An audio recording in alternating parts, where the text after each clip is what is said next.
Hello YouTube, this is the start of video 2. I'm going to start wet sanding the car. Usually what I do to wet sand, just to kind of, show people what I do, is I like to use like a 1500 grit wet dry sandpaper. I get water and I mix dish soap with my water. What that seems to do, what I like for it to do, is it creates like a slick barrier between the sandpaper and the surface of the vehicle, so you don't get like that weird kind of feeling like it's suctioning itself to the car. And it seems to sand better because it creates a more slick surface for the paper to go back and forth across the car easier. And a lot of times, sometimes depending on where I'm at, I'll just fold the paper multiple times, or sometimes I'll get one of these boxes. It's also a 1500 block, and I'll put my block inside the paper. I'll just wrap my paper around it. So when I have long areas like the hood here, when I'm going across the hood, it's almost like I'm blocking it out, like when I was sanding it. So this way I don't create like any like weird divots from like my fingers. And when you're sanding, you never want to go like this way with your fingers with a paper, because you'll make little indentations where your thing is. So you'd always want to hold go sideways like this, or something of that nature, so this way you don't create like these racetracks, I guess you can say, with your fingers. But I'm going to start wet sanding the car and see how it turns out.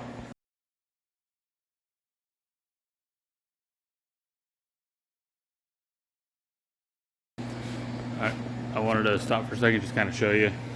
See, when you're wet sanding, like I stopped here just so you can see how you still have areas that are kind of shiny and the areas that are sanded.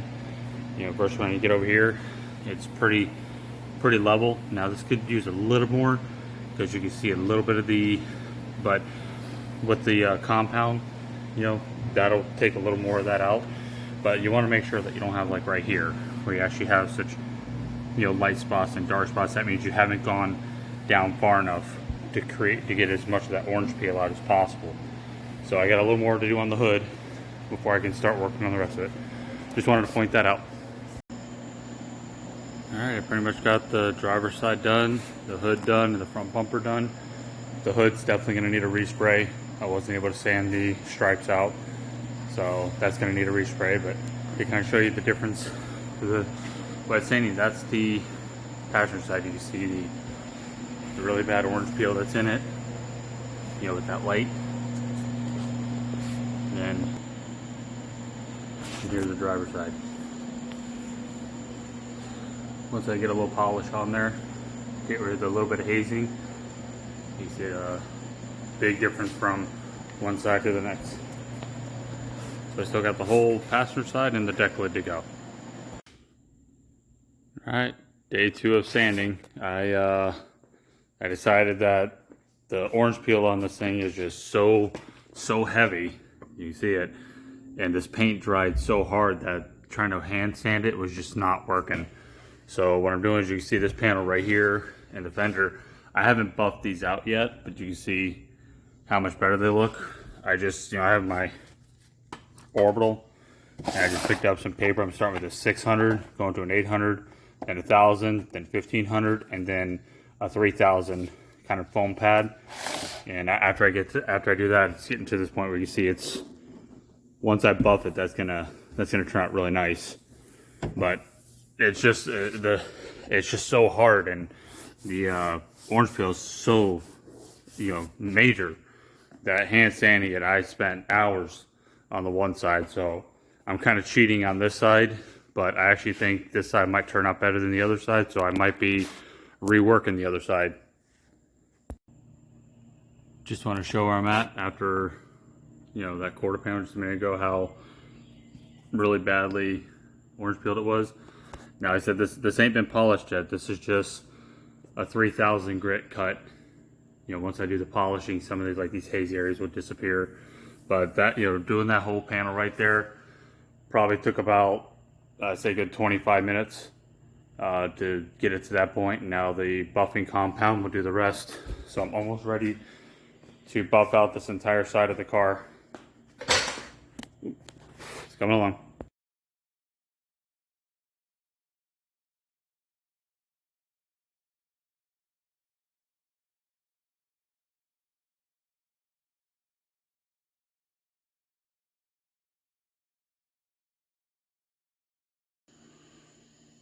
No, I'm pretty much done with the sanding and the buffing.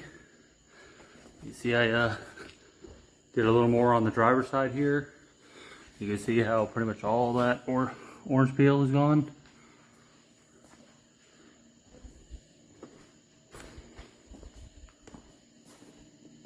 And you got this panel right here that I showed you just a few moments ago. You can see, you know, how good that came out. You can actually, make out the lights. Now all I gotta do is just put a coat of wax on it and start putting the car back together. I said the hood's gonna be a reshoot, so I'm not even gonna bother showing you the hood because that's coming off and being redone, but getting closer. All right, day 3. I didn't do anything with the hood yet. I wanted to start reassembling the car just so I can see some form of, progress. So I got the headlights in, the markers. I had to paint the grille. I didn't realize it was gray, so I had to paint that, so that way that's not going to go on until tomorrow. Put the side mirrors back on. Put the new weather stripping, the T-tops on. I do got to change this piece in here, so I took it off. So I have an extra piece of weather stripping for that. Put the tail lights in. Now, what I did to polish, I know I didn't show a whole lot of like the sanding and the polishing, but like I said, with the sanding, I ended up using the orbital.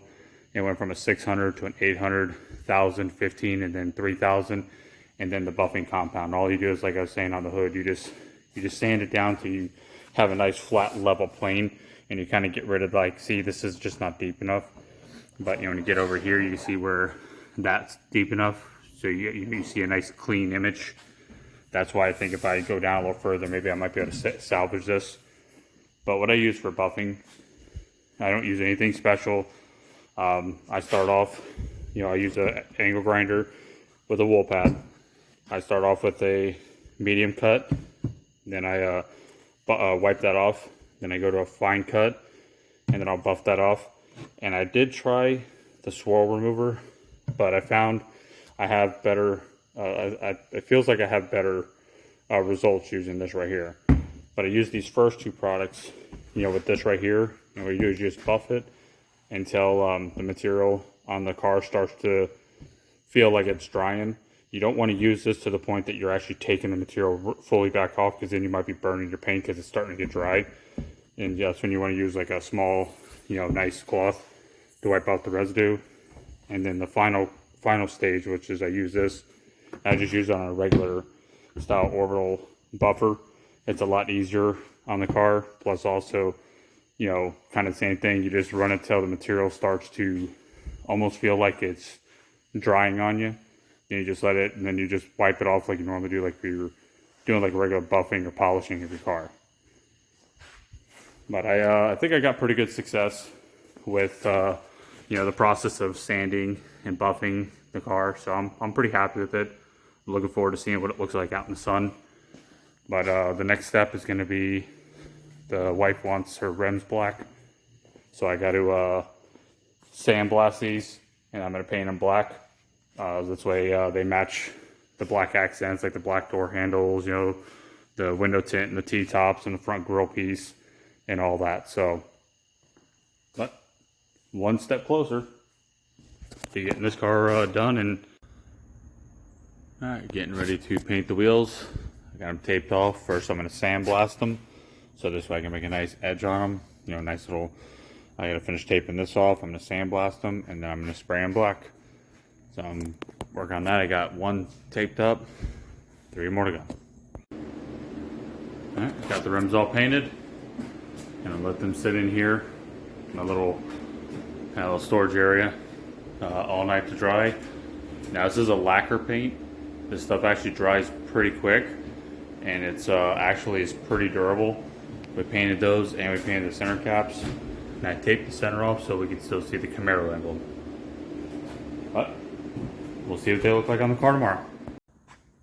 Now this is the paint that I use for the those rims. See, it's just that paint shop. It's a lacquer base.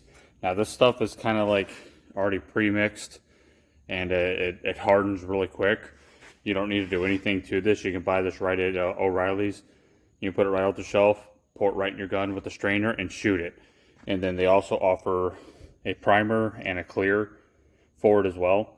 So it's not too bad when you're doing, if you're doing like a small project, that stuff actually works pretty good. I did the rims on the Mach 1 probably about 5 or 6 years ago, and they still look good. I can hit them with the pressure washer, and the paint seems to be holding up.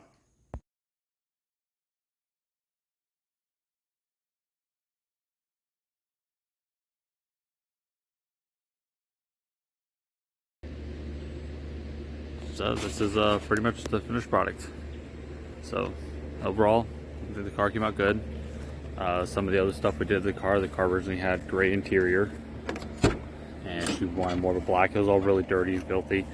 So I picked up some, let me get that stop, like a carpet dye. You know, we dyed the carpet all black. You know, I did like a fabric dye, and I two-toned the seats.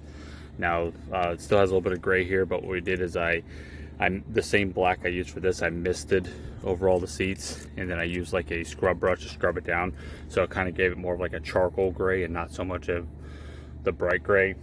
You know, we kind of did the same thing with the door panels and door trims and the carpets there. All the plastics, we went ahead and redid all the plastics. Everything's a little dusty right now from all the sanding and everything that we were doing on the car, but we got all that done.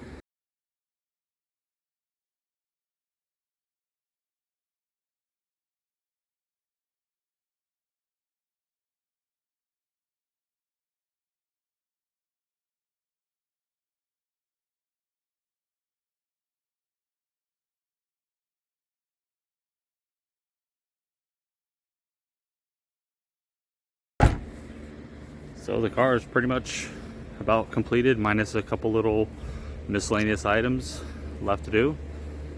So tell me what you think of the car. Tell me what you think of my wife's color choice. And thank you for watching.